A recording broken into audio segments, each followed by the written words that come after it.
Perang di Iran telah kembali menggoncang jantung NATO. Dan pada 23 April 2026 ini, apa yang sebelum ini kelihatan seperti sekadar geseran, kini menjadi tanda jelas perpecahan.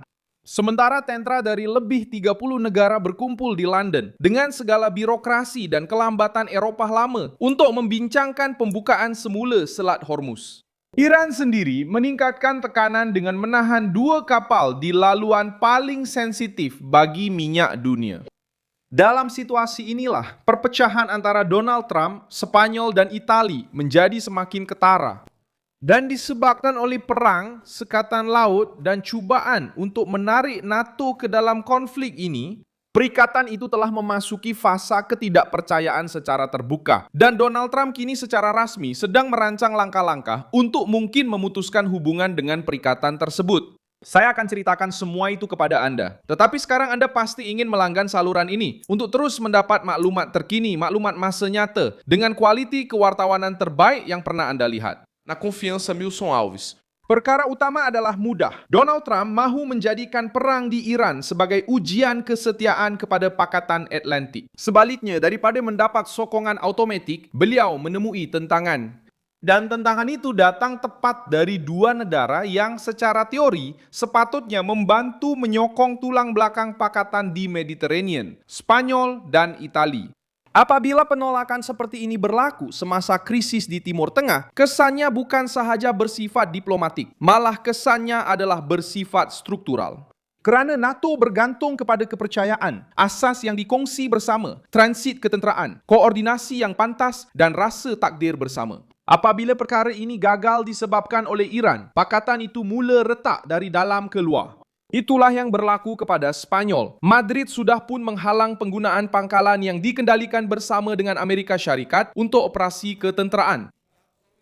Kemudian mengambil langkah yang lebih tegas, menutup ruang udara Spanyol kepada pesawat tentera Amerika Syarikat yang terlibat dalam perang itu. Keputusan itu memaksa Washington untuk meminta sekutu NATO sendiri semasa operasi ketenteraan sedang berlangsung.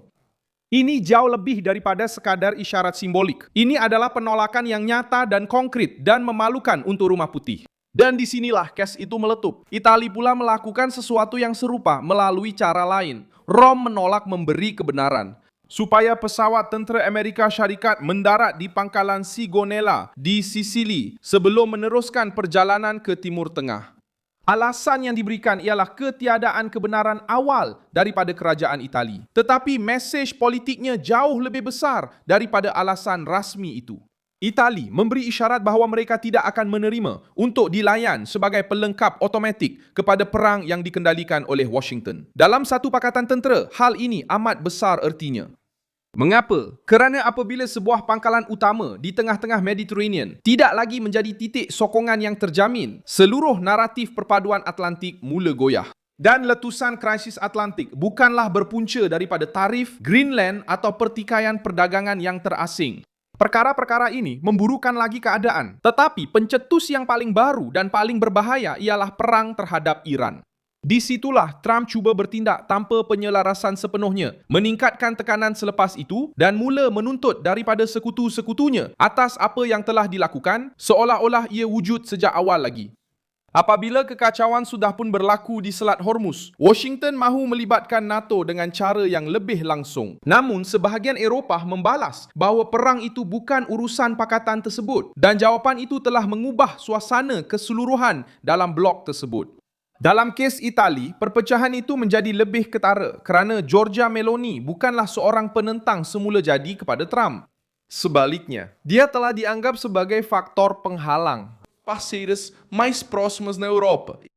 Penolakan berkaitan Iran itu ialah satu perpecahan yang nyata. Pergerakan ini menunjukkan bahawa Perdana Menteri Italia telah mula menjauhkan diri dari paksi politik yang mendorong peperangan ke hadapan. Dan ini menjadi lebih berat kerana ia bukanlah satu perpecahan dengan musuh tradisional, tetapi dengan seseorang yang dianggap sebagai sekutu pilihan utama Washington di benua itu.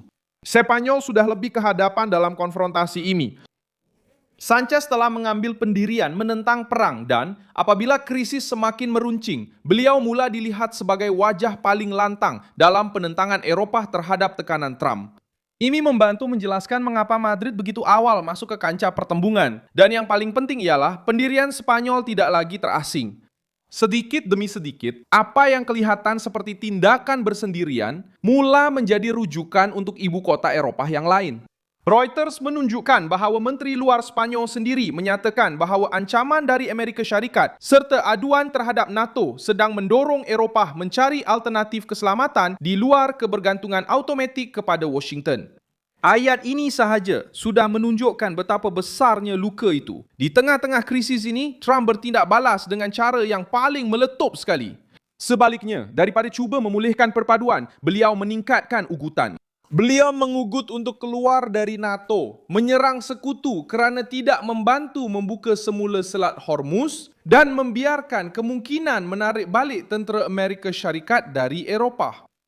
Presiden Amerika Syarikat semasa perang di Iran, mesej kepada dunia adalah sangat dahsyat. Perikatan itu sudah tidak lagi berfungsi sebagai satu barisan yang padu. Sebaliknya sebagai satu gabungan yang berada di bawah tekanan, di mana Washington menuntut penjajaran sepenuhnya, satu hadiah strategik untuk pesaing NATO.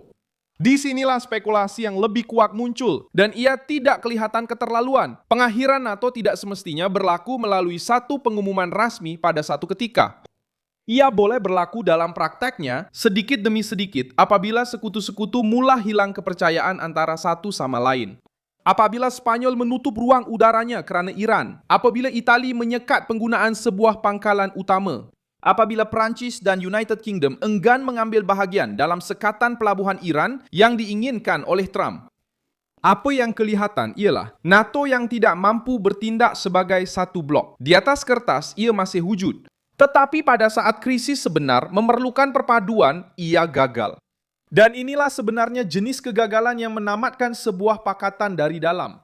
Perancis dan United Kingdom mula menyokong satu inisiatif pelbagai negara untuk memastikan pelayaran di Hormuz secara berasingan daripada pihak yang berperang. Mesyuarat di London sekarang memang ke arah itu. Ini bukan perkara kecil. Ini menunjukkan bahawa sebahagian Eropah mahu menangani krisis Iran. Dengan kata lain, tindak balas Eropah sudah mula keluar dari pengaruh Washington.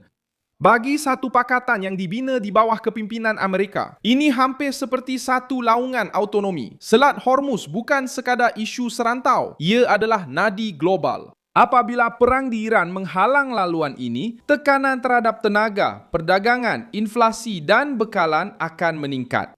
Eropah dan Asia turut menanggung sebahagian daripada kos ini. Persepsi ini melemahkan NATO dengan teruk. Pakatan itu tidak lagi kelihatan seperti perisai kolektif, dan mula kelihatan seperti satu sistem kepatuhan paksa. Apa yang dipertaruhkan di sini bukan sekadar sama ada Trump akan atau tidak akan secara rasmi keluar dari NATO. Isunya adalah lain. Selepas perang di Iran, NATO menjadi perisai kolektif. Bagaimana untuk mengekalkan satu pakatan yang dikatakan melindungi semua orang apabila diperlukan? Itulah soalan yang benar-benar menghantui blok tersebut.